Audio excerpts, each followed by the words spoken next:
Esto es Directo América de France 24. Vamos con los titulares. En Hong Kong, el magnate Jimmy Lai es condenado a 20 años de cárcel al ser declarado culpable de conspiración con fuerzas extranjeras y publicación de material sedicioso bajo la Ley de Seguridad Nacional china. El fundador del Apple Daily rechaza los cargos y se considera prisionero político.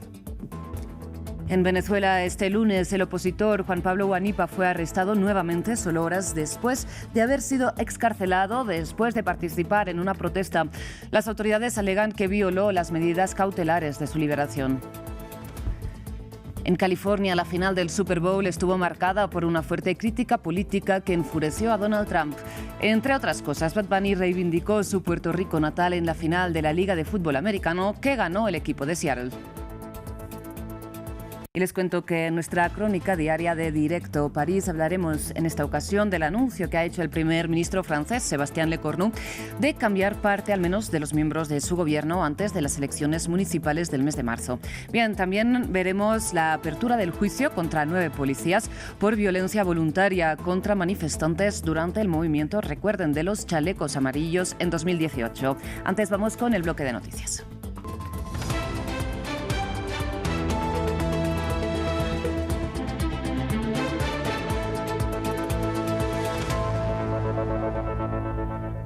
Iniciamos con noticias de Hong Kong, donde el magnate de la prensa Jimmy Lai ha sido condenado a 20 años de cárcel, la mayor pena impuesta hasta el momento en el marco de la Ley de Seguridad Nacional de China. Con 78 años, el fundador del Apple Daily, publicación crítica con Beijing y clausurado hace ya 5 años, fue declarado culpable de conspiración con fuerzas extranjeras y publicación de material sedicioso, cargos que él rechazó y que representantes de Japón, Reino Unido o la Unión Europea condenaron y denunciaron como un ataque a la libertad de prensa. La justicia de Hong Kong le gana el pulso a Jimmy Lai. El magnate de los medios de comunicación fue condenado a 20 años de cárcel por cargos relacionados con poner en riesgo la seguridad nacional.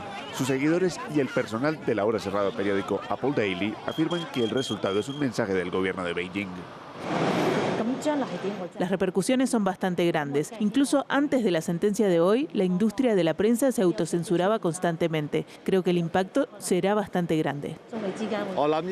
Creo que la situación actual es como el tiempo de hoy, gris y cubierto de nubes oscuras. Apple Daily era la única plataforma que transmitía la voz de los ciudadanos. En diciembre, Lai, de 78 años, fue declarado culpable de conspirar con fuerzas extranjeras y publicar material sedicioso. Aunque recibió la sentencia más severa, 6 antiguos empleados del Apple Daily también han sido condenados a penas de cárcel. Por su parte, las autoridades chinas consideran que el resultado del juicio es perfectamente legítimo. Hong Kong se rige por el Estado de Derecho. La región administrativa especial desempeña sus funciones de conformidad con la ley, defendiendo su autoridad y salvaguardando la seguridad nacional. Esto es razonable, legítimo y legal. No hay lugar para discusiones. La sentencia de Jimmy Lai provocó una rápida condena por parte de Japón, Reino Unido, la Unión Europea y Naciones Unidas. El resultado del juicio suscita preocupación por la libertad de prensa en Hong Kong, después de que China impusiera una ley de seguridad en 2020 que ha socavado algunos derechos de la oposición. Vamos ahora hasta Japón, donde el Partido Liberal Democrático de Sanae Takaichi y sus aliados han conseguido una mayoría de 2/3 en la Cámara de Representantes japonesa tras imponerse en las elecciones de este domingo que ella misma, como primera ministra, convocó de forma anticipada. Con el apoyo ahora de una mayoría calificada en el legislativo, la ultraconservadora puede impulsar las reformas constitucionales que ha prometido, como por ejemplo la ampliación de las Fuerzas Armadas. Como alguien que cree firmemente en la fortaleza subyacente de Japón y del pueblo japonés, daré un paso adelante junto a todos nuestros ciudadanos ante nuevos desafíos. La Constitución expresa la forma ideal de nuestra nación, con una visión clara del futuro de Japón. También avanzaremos en el reto de enmendar la Constitución.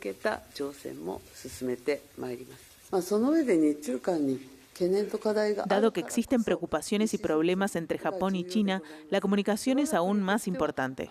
Japón sigue abierto a diversas formas de diálogo con China. Actualmente la comunicación también se está produciendo en varios niveles. De ahora en adelante, mientras continuamos con esta comunicación, responderemos con calma y adecuadamente, siempre desde el punto de vista de nuestro interés nacional. Mientras tanto, en Tailandia también el primer ministro nacionalista en el cargo se impuso en las elecciones anticipadas que él mismo también convocó este domingo. Anutin recibió este lunes a la prensa después de que su partido, Orgullo Tailandés, fuera el más votado en los comicios, un resultado propulsado por el conflicto con Camboya. Sin embargo, al no lograr la mayoría absoluta en el Parlamento, la formación nacionalista buscará formar coalición de gobierno. Y después de que el progresista Partido del Pueblo asumiera el segundo lugar y, por lo tanto, el rol de oposición, el histórico y desprestigiado también Pheu Thai podría ser el socio ejecutivo al quedar en tercer lugar. Escuchamos a continuación unos ciudadanos tailandeses que dan la opinión sobre sus prioridades. Los problemas urgentes que me gustaría que el nuevo gobierno y el primer ministro solucionaran incluyen la disputa fronteriza entre Tailandia y Camboya, porque no debería prolongarse más, así como problemas relacionados con los cultivos y los productos. Me gustaría que el gobierno hiciera más para mejorar el valor de los productos agrícolas.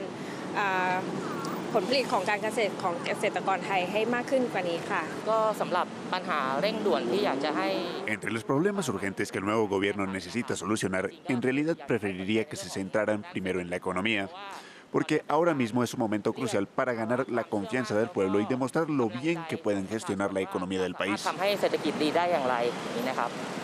Cambiamos de tema, hablamos ahora de la guerra en Ucrania, es porque esta noche Rusia lanzó una nueva ofensiva que mató al menos a 4 personas en distintas regiones ucranianas, según las autoridades del país.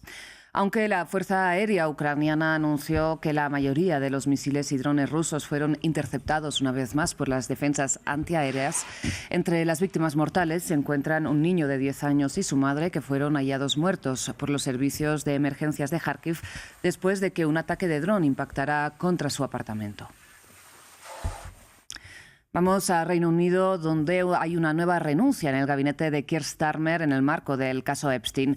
Este lunes renunció el jefe de comunicaciones del gobierno, hablamos de Tim Allen, para textualmente permitir que se constituya un nuevo equipo en el 10 de Downing Street.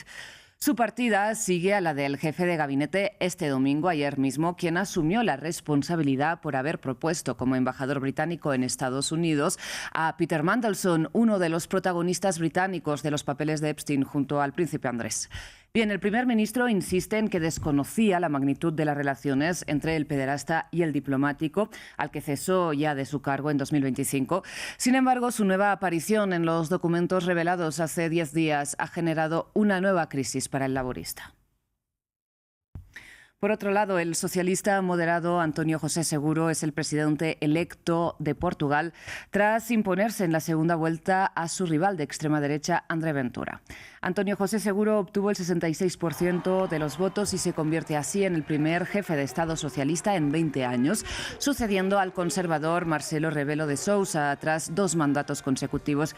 Si bien en el sistema político portugués el presidente no ostenta los principales poderes ejecutivos, que de hecho recaen sobre el primer ministro, la elección sirve de termómetro para medir las distintas fuerzas. Unas palabras para mi oponente en la segunda vuelta de las elecciones presidenciales. Como he dicho muchas veces, como demócrata, todos los que se presentaron contra mí en este proceso electoral merecen mi respeto. Como futuro presidente de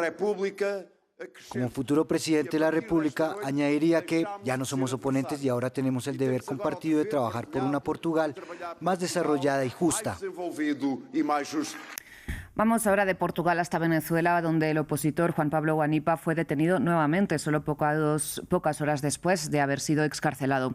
Este domingo, el dirigente cercano a María Corina Machado fue arrestado después de participar en una protesta la misma tarde que salió de la cárcel. Las autoridades alegan que violó las medidas cautelares de su liberación. Liberado, pero solamente durante unas horas. La Fiscalía General de Venezuela ha confirmado este lunes la detención del opositor político Juan Pablo Guanipa poco después de su excarcelación el domingo. Un arresto inmediatamente denunciado por su aliada, la Premio Nobel de Paz María Corina Machado, y por su hijo Ramón Guanipa. Quiero alertar al mundo entero que mi papá ha sido nuevamente secuestrado. Mi padre Juan Pablo Guanipa se encontraba en una actividad a las 11:45 de la noche cuando fue emboscado por aproximadamente 10 funcionarios que no tenían ningún tipo de identificación. Los apuntaron, estaban fuertemente armados y se llevaron a mi padre. Acusado de conspiración electoral y posteriormente imputado por terrorismo, blanqueo de capitales e incitación a la violencia, Juan Pablo Guanipa había sido detenido en mayo de 2025. Tras su nuevo arresto, la Fiscalía de Caracas publicó un comunicado en el que afirma que Juan Pablo Guanipa había incumplido las condiciones de su libertad al hablar en público.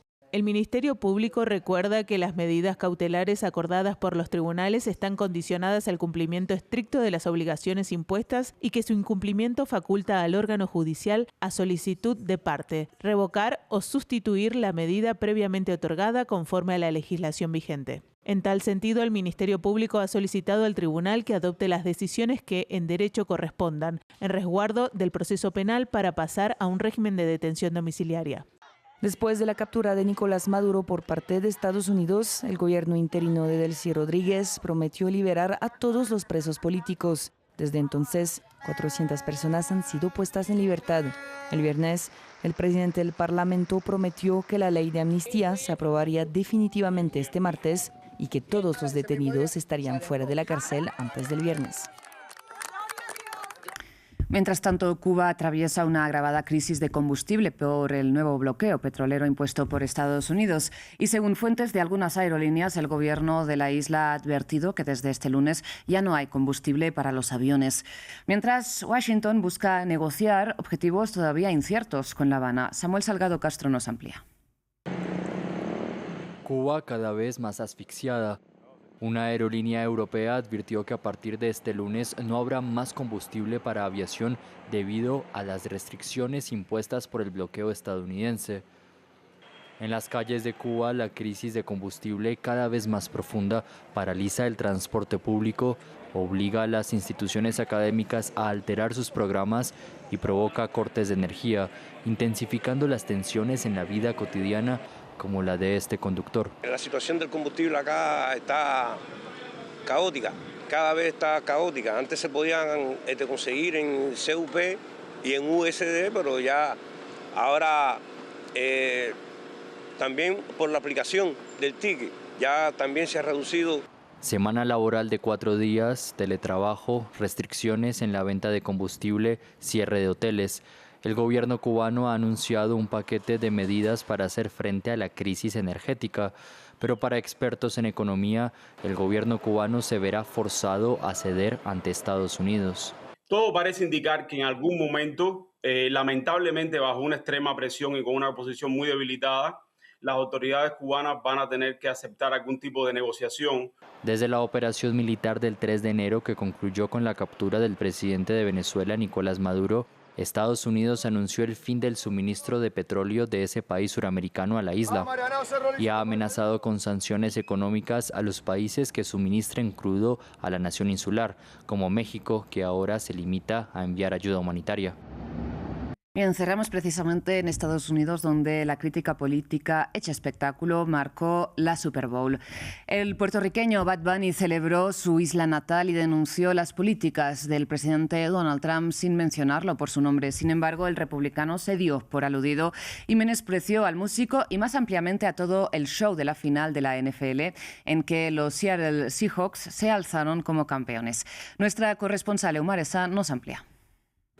Los New England Patriots jugaban su primer Super Bowl desde los tiempos de Tom Brady, pero se quedaron cortos ante los super favoritos Seattle Seahawks, que se quedaron con la victoria 29-13, con una gran actuación de Kenneth Walker, el más valioso del partido, con 135 yardas, incluyendo una primera mitad en la que empató el segundo lugar de todos los tiempos en acarreos con 84 yardas recorridas. También récord de goles de campo para Jason Myers, récord de presencia de jugadores latinoamericanos en campo, porque estuvieron activos 4 de los 6 que tienen las dos plantillas presentes en el partido en el Levi Stadium. Una gran noche para el colombiano Cristian González, con interceptaciones clave para evitar que fueran peores las cosas para los Patriots. Pero si hablamos de presencia latinoamericana, la bandera se la lleva Benito Antonio Martínez Ocasio, Bad Bunny, con su actuación en el espectáculo de medio tiempo, un homenaje a la cultura latinoamericana,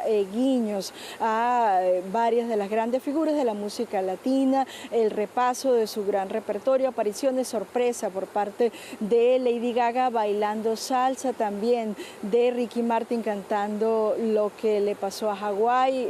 Escuchamos o vimos en escena a grandes figuras latinoamericanas como actores de Hollywood, Pedro Pascal, como Jessica Alba, también el pelotero venezolano Ronald Acuña, y fue un espectáculo que se paseó por los grandes éxitos como Titi me preguntó, como Debí tirar más fotos, como Mónaco, los grandes éxitos de Bad Bunny, y que desató la ira del presidente Donald Trump, que acudió a su red social Truth Social para criticarlo, para decir que había sido uno de los peores y que había sido asqueroso. Vamos en directo hasta París.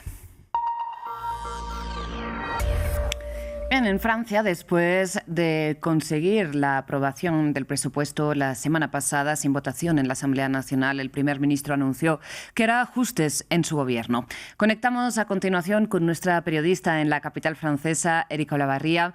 Erika, muy buenos días o buenas tardes ya para ti. Cuéntanos por qué Sébastien Lecornu anunció ahora estos cambios en su gabinete. Buenas tardes, Rosa. Bueno, básicamente porque en marzo hay elecciones municipales y algunos de los ministros son candidatos, pero no solo eso, también para mostrar estabilidad, continuidad. Queda poco de este gobierno de Emmanuel Macron. Se supone que si no hay grandes cambios, Sébastien Lecornu va a terminar como el último primer ministro de estos dos gobiernos de Emmanuel Macron, así que él quiere entregar estabilidad y terminar con las cosas que quedan pendientes a su juicio. Básicamente, la más importante de las ministras que va a dejar el gabinete antes del 22 de enero va a ser la ministra de Cultura, Rachida Dati, que desde hace muchos años no esconde su interés de ser la alcaldesa, recordemos, de París. Le ha hecho siempre la guerra a Anne Hidalgo, la actual alcaldesa. En su cargo quedaría Catherine Pégard. Ella es la asesora cultural de Emmanuel Macron, es también la directora del Palacio de Versalles y fue asesora cultural del presidente Sarkozy. También dejaría el gabinete Charlotte Parmentier. Ella lo deja, dice, porque su suplente quiere ser candidato a las municipales, pero también, y es que el país se empieza a preparar para las presidenciales, y ella pertenece al partido Horizons de Edouard Philippe, que recordemos quiere ser candidato a la presidencia. También lo dejaría Marina Ferrari de Deportes, ella por los problemas que ha tenido en la organización de los Juegos Olímpicos de Invierno de 2030, que serán aquí en Francia, y Michel Fournier de la Ruralidad. Y también hay una persona que se rumorea podría dejar el gabinete, es Marie-Pierre Valderon, ella es ministra delegada de Interior.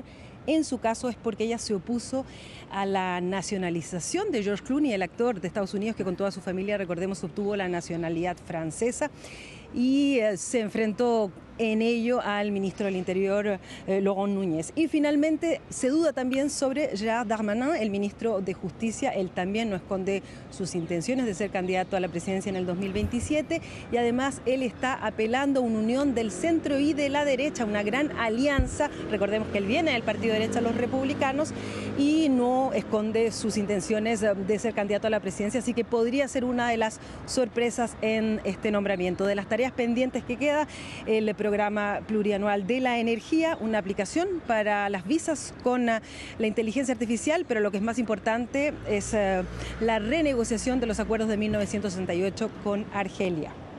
Pues Erika, estaremos pendientes de cómo se van resolviendo todas estas cuestiones y de los nuevos nombramientos que conozcamos en el gabinete. Mientras tanto, cambiemos de tema y hablemos precisamente de un movimiento que desafió precisamente la presidencia, ¿no?, de Emmanuel Macron en su primer mandato. Por eso hablemos del juicio contra 9 policías por violencias contra manifestantes de los chalecos amarillos. Sí, efectivamente, ha tardado, han pasado 7 años, Rosa, y finalmente 9 CRS, así se le llama a esos policías que están, entre otras tareas, obligados de restablecer el orden público por un caso muy polémico que dio la vuelta al mundo, además que ocurrió en diciembre del año 2018, cuando comenzaba este movimiento. No sé si recuerdas, unas personas que se refugiaron en un Burger King cerca del Arco del Triunfo y entraron estos policías que vienen además encapuchados con sus matracas y golpearon muy fuertemente a estas personas porque tenían la orden de desalojar este restaurante de comida rápida, personas que se habían refugiado sobre todo para escapar de los gases lacrimógenos. Finalmente, después de 7 años, hay un juicio que va a ser muy corto, además de 4 días, y 9 policías han sido identificados y comparecen. Ellos se presentaron esta mañana ante la justicia vestidos con su uniforme oficial. Uno de los abogados de las víctimas se queja de la lentitud que tuvieron las autoridades para identificar a estos policías. Un mes después del incidente, solo uno de ellos había sido identificado en el año 2020, es decir, un año entero después, porque esto fue en diciembre, se habían identificado a 15 como posiblemente o posibles participantes de esta agresión. Al comienzo todos ellos guardaron silencio, pero poco a poco comienzan a identificarse en las imágenes de videovigilancia, que fueron un elemento muy importante en esta investigación. Uno de ellos reconoció que ese día en París tiraron un 80% de las municiones, sobre todo granadas lacrimógenas, de las que tiraron entre 1990 y el año 2018, es decir, durante 28 años. Ese día tiraron 8.800 granadas y hubo 236 personas heridas. Luego, 3 de los policías reconocieron que las personas que estaban al interior de este restaurante no eran agresivos, en realidad eran personas que estaban tratando de protegerse de los gases lacrimógenos y que la respuesta había sido desproporcionada. Y uno de ellos nada más que dijo que ese día les faltó lucidez, que él hizo cualquier cosa, que no hizo nada que fuera correcto y que tenía vergüenza y que había sido el hecho de mayor vergüenza de su carrera. Esas versiones además fueron apoyadas por la Inspección General de la Policía Nacional, que tras una investigación confirmó que las personas en ese restaurante solamente estaban protegiéndose de los gases lacrimógenos y tratando de recuperar la respiración que se les había cortado justamente por efecto de estas granadas. Erika, y es que varias organizaciones no internacionales condenaron la violencia policial en el Estado francés precisamente para reprimir estas manifestaciones de los chalecos amarillos que duraron meses, recordemos, en 2018. Muchísimas gracias, seguiremos contigo este juicio, Erika. Vamos con nuestro reportaje en Foco. Londres es la capital más vigilada de Europa. La videovigilancia está presente en cada esquina y el reconocimiento facial está ganando terreno. El reportaje es de nuestros compañeros de France 2.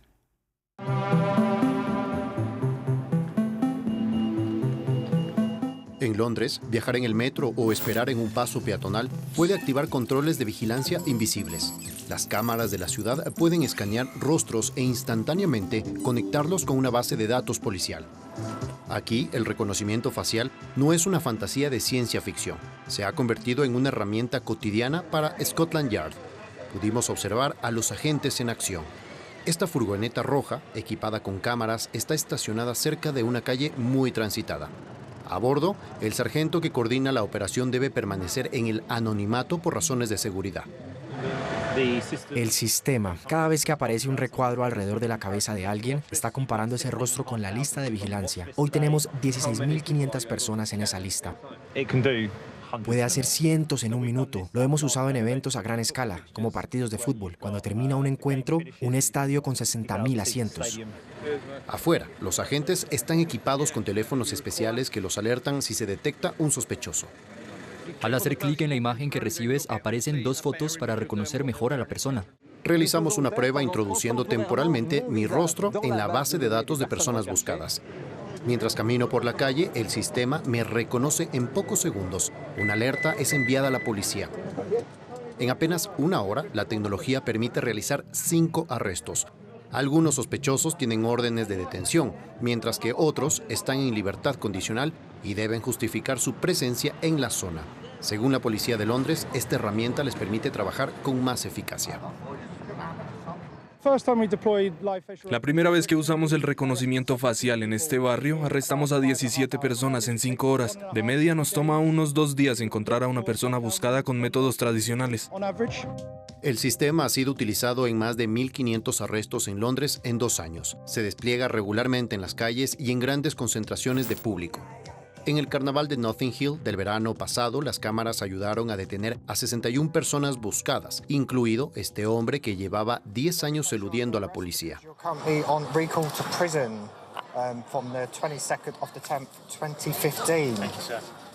El Reino Unido está invirtiendo ahora en cámaras de vigilancia en todo el país, pero la medida divide opiniones. ¿Por qué debería estar documentada en cada calle? Quiero ser un ser humano soberano y libre.